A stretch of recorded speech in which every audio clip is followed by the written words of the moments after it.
Hello everyone! Hello mga ka-diaries! And again, nandito na yung pinakahihintay natin na Honda Winner X, guys. So, ang dami naghahanap nito. So, right now guys, meron tayong available na isang unit which is yung kanila pong limited edition na red. And tara guys, check natin kung anong meron sa Winner X at bakit sobrang daming naghahanap sa kanya. Let's go guys!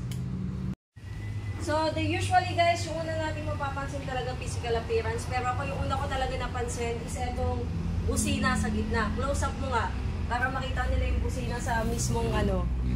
Yan. So guys, usually ang busina talaga nandito sa ilalim. Pero kay Winner X guys, nandito na siya sa pinakataas. Ayan, sa ibabaw po ng kanya pong pairings. And then guys, in case naman, in terms naman po sa physical appearance, more on red and blue, white yung makikita po natin for limited edition ng Winner X. So, meron tayong tatlong variants ng Winner X which is standard, ABS, and itong ABS nila na limited edition. So, for standard guys, meron tayong red and black. White and red. Tama ba ako? Sorry. Meron tayong white and red for standard, black and red for ABS, and eto po, yung nag-iisang kulay for limited edition guys. So, check natin guys yung physical appearance ng Winner X. Okay. Start natin sa pag-start syempre. So, for panel meter guys, again pala guys Winner X is keyless na po.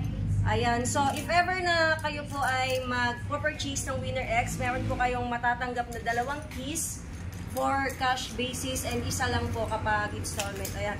So, in-start na natin yung Winner X, guys. So, silipin natin yung panel meter niya. Of course, ang panel meter natin is digital panel meter na. So, sobrang ganda ng panel meter niya. So, 6 feet, guys. 1 up, 5 down. Tama ba ako?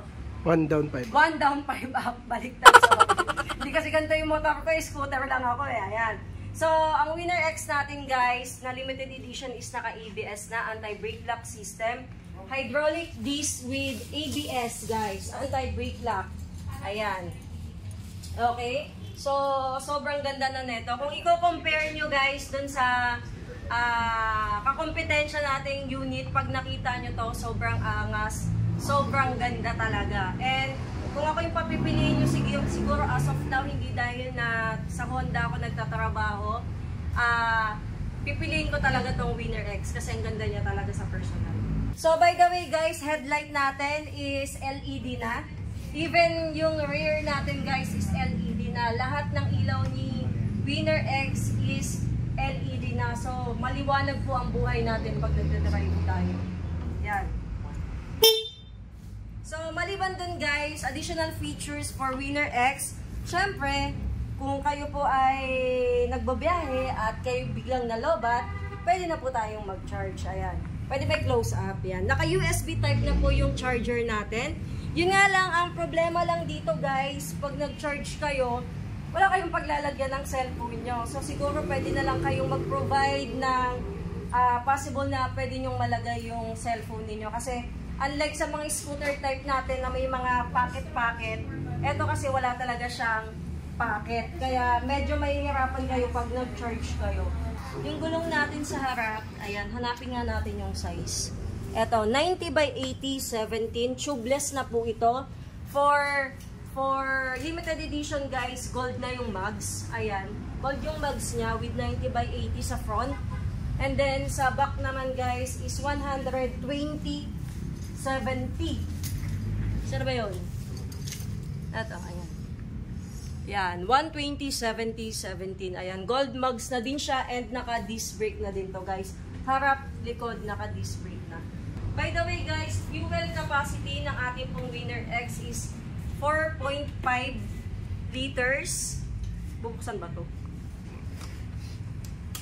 Buksan na natin. 4.5 liters, ayan. So, again guys, walang compartment ang Winner X natin na kasi sporty type siya.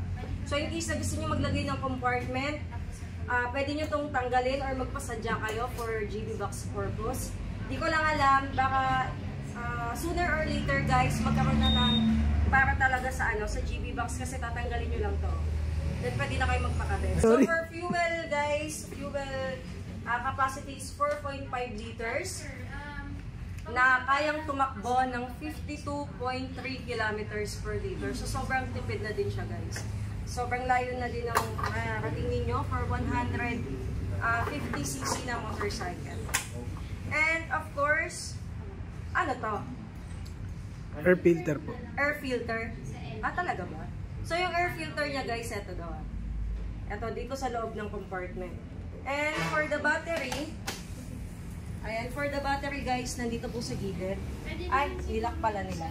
Doon mo. Yan, pero it's okay lang. Nandito sa gilid yung ano, yung battery natin. And of course, gusto ko sana ibaba para makita nila yung height. Pero ano pag ako nakaupo dito, nakatingkayad akong ganyan. So, ang height ko ay 5'3". So, kung 5'3 kayo, abot nyo pa to. Pero nakatingkayad lang kayo. Pero manageable naman siya kasi hindi naman din siya ganun kataas. For 5'3", pag 5'4", possible baka abot nyo na. Pero ako kasi, tinubuhan ko to kanina, 5'3", na medyo nakaganyan ako. Pero okay lang, carry ko lang siya. Ayan. So, ang ano niya, ang limited edition natin guys, naka-sticker. And then, naka-emblem ng Winner X dito sa gilid. Ang may emblem lang guys, na Winner X is eto at saka yung ABS na black and red. Pero yung standard edition po natin ng Winner X is naka-sticker lang po yun. Wala po siyang emblem. For the price guys, okay, for the price, bubuksan ba natin yung ilaw? Well, di ma'am. Kailangan naman dar. Okay. Okay.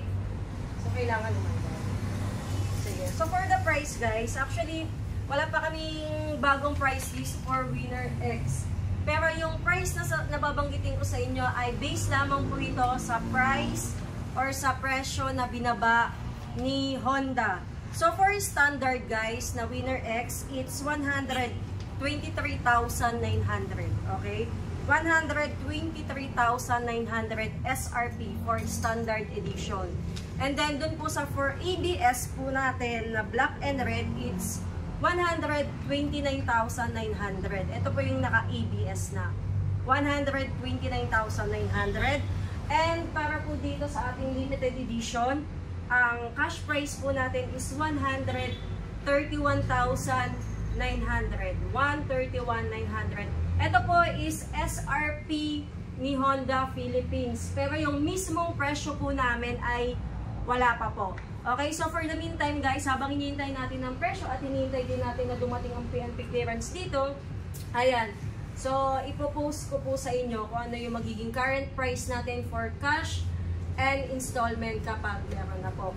So, for those who are interested, dito po sa bago nating unit and for the other units guys, pwede po kayong bumisita sa aming Facebook page which is Honda Desmark Valenzuela. And we are located at 203 Demafilis Building, MacArthur Highway, Karuhatan, Valenzuela City. Katapat po kami ng Novo Supermart, malapit sa SM Valenzuela. And you can contact us to these numbers.